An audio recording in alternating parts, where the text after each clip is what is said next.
Hello guys, मेरा नाम है रोहित और आप देख रहे हैं लर्न इन्वेस्टमेंट। तो आज की इस वीडियो में मैं आपके लिए एक ऐसा बैंक से रिलेटेड स्टॉक लेकर आया हूँ जो कि एक परफेक्ट ट्रेडिंग में चल रहा है। और मैं इस चैनल पे ऑलरेडी काफ़ी वीडियोस अपलोड कर चुका हूँ रिगार्डिंग कैसे आप नए स्टॉक का एनालिसिस कर सकते हैं, कैसे कौन कौन से पैटर्न्स है जिसको आपको देखना चाहिए बिफोर बाइंग सम स्टॉक। तो चलिए इस वीडियो को शुरू करते हैं, फटाफट चलते हैं स्क्रीन वेबसाइट पे।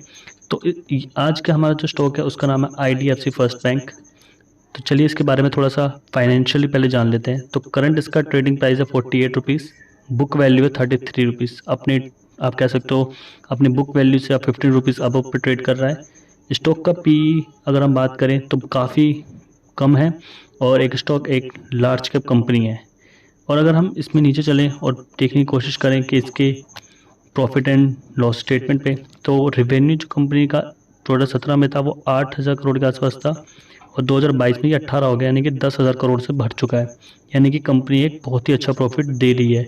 कंपनी की अगर हम यहाँ से चले और सेल्स की बात करें और रेवेन्यू रिजर्व्स निकालें, तो कंपनी का अगर हम बैलेंस शीट पर आ चुके हैं और कंपनी रिजर्व की बात करें तो कंटिन्यूसली कंपनी ने अपना रिजर्व्स का पैसा जो है बढ़ाया है। बट कंपनी में बोरिंग अगर आप देखेंगे तो 1,60,000 करोड़ के आसपास नज़र आती है। बोरोइंग इतनी इसलिए है क्योंकि कंपनी एक बैंक से रिलेटेड है, बैंक बड़े बैंक से पैसा लेता है और आगे लोन देता है, तो इस पे हमेशा ही एक तरीके का कर्ज रहता है बड़े बैंक्स का।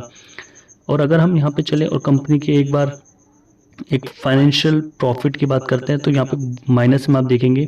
तो मैं आपको बताना चाहूँगा ये माइनस में इसलिए कि कई बार कंपनी का जो बैंक के लोन्स है वो डिफ़ॉल्ट हो जाते हैं, जो कि नेक्स्ट क्वार्टरली में पेड किए जाते हैं या नेक्स्ट ईयर में आपके ऐड होते जाते हैं। तो अगर आप यहाँ पे देखोगे तो पहले माइनस 2,615 करोड़ के आसपास था, जिसको घटा के माइनस 1,500 करोड़ के आसपास बचा है। ऐसे ही अगर आप पहले देखेंगे तो पहले प्रॉफिट था, धीरे धीरे माइनस में हो गया, पहले बहुत ज़्यादा था उसको भी कम किया।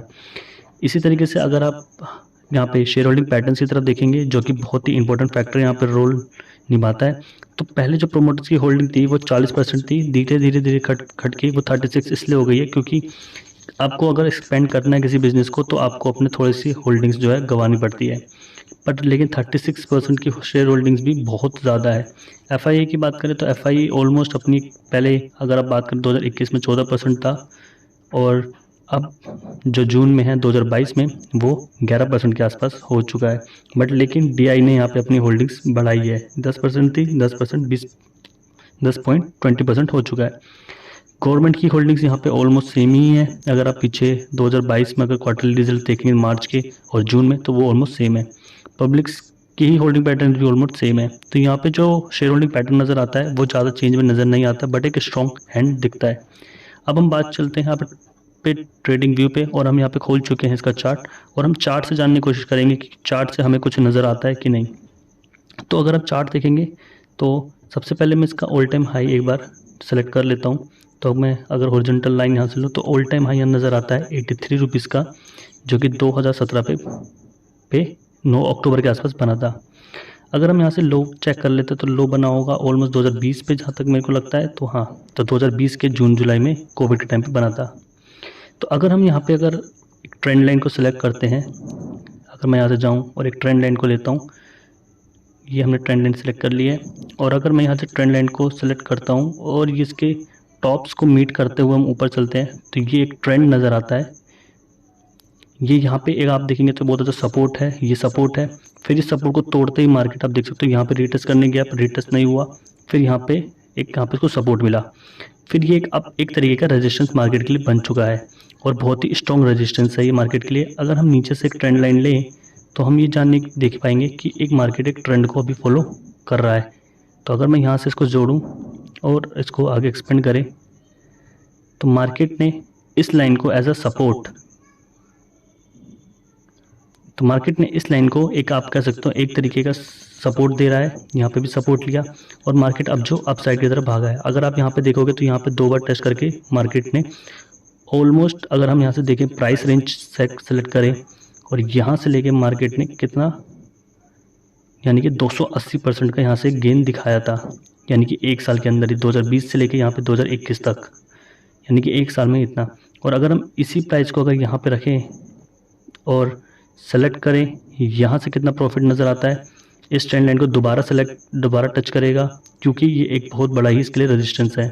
तो यहाँ से 164% का गेन आता है। और अगर हमारे करंट जो मार्केट का प्राइस चल रहा है, अगर आप देखेंगे, तो यहाँ से जो हमें पहला प्रॉफिट नज़र आता है वो नज़र आता है ऑलमोस्ट 60% का। और 60% पर अगर हम टारगेट सेलेक्ट करते हैं, अगर मैं यहाँ से जाऊँ और हॉरिजॉन्टल लाइन को सेलेक्ट करूँ और यहाँ पे अगर हम इसको मार्क कर लें, तो ये 78 रुपीज़ यानी कि आपके ऑल टाइम हाई के पास नज़र आता है। तो मार्केट अगर आप एक स्टॉक के बारे में चेक करें, तो स्टॉक अगर एक अच्छा सेल्स दे रहा है, अगर बैलेंस शीट में जाएँ तो यहाँ पर रिवेन्यू देखेंगे तो बहुत ही अच्छे नज़र आ रहे हैं, हमेशा ग्रो कर रहे हैं। 2017, 2018, 2020 में भी ग्रो करते हुए जा रहे हैं।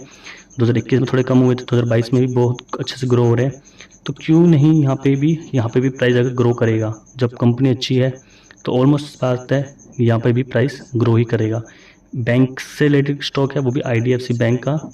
तो ऑलमोस्ट ये कह सकते हैं आप कि अगर हमारा यहाँ तक भी टारगेट मीट हो जाता है, तो हमें पहला टारगेट 63% का गेन विद 78 रुपीज़ के आसपास हमारा पहला टारगेट हमें मिल सकता है।